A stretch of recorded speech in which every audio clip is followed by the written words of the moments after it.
करवा चौथ की रात 8:16 ते होवेगा चंद उदय।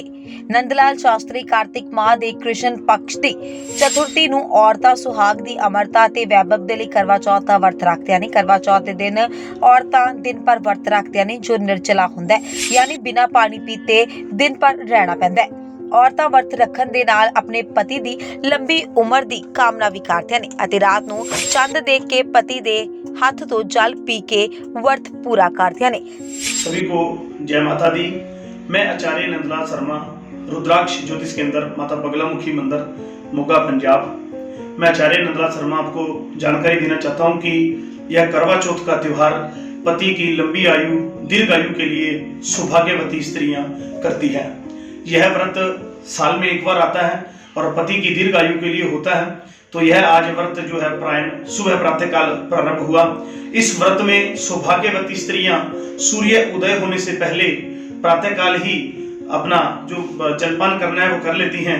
बाद में सूर्य के रहते इसमें कुछ भी जलपान इत्यादि नहीं करती। सारा दिन निर्जला की तरह इस व्रत को रखा जाता है। निर्जला रह करके इस व्रत को करती हैं पति की लंबी आयु के लिए। और व्रत कथा, श्री करवा चौथ की व्रत कथा सुनती हैं।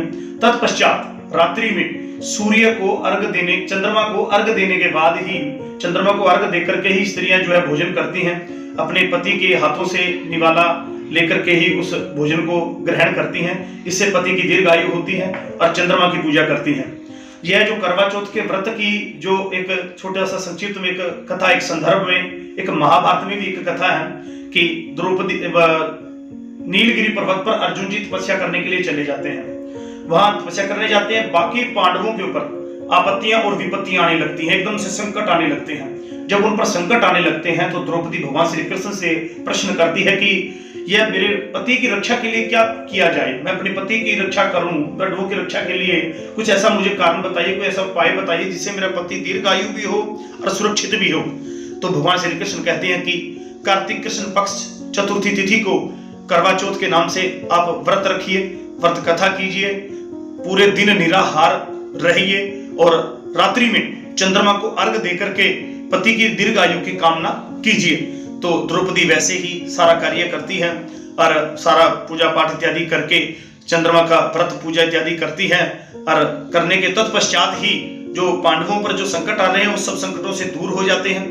तो भगवान श्री कृष्ण बोलते हैं कि इस प्रकार से करवा चौथ के व्रत के द्वारा ही पति की दीर्घ आयु और पति को हर संकटों से बचाया जा सकता है। तो सौभाग्यवती स्त्रियां इसको करती हैं।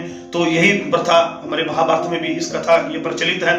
तो जब से ही ये करवा चौथ का व्रत रखने लगे हैं, तो ये करवा चौथ का जो चंद्रमा का उदय होता है, हर एक क्षेत्र का वैसे अलग अलग चंद्र उदय है, सूर्य उदय है, वह भी हर एक क्षेत्र का अलग अलग होता है।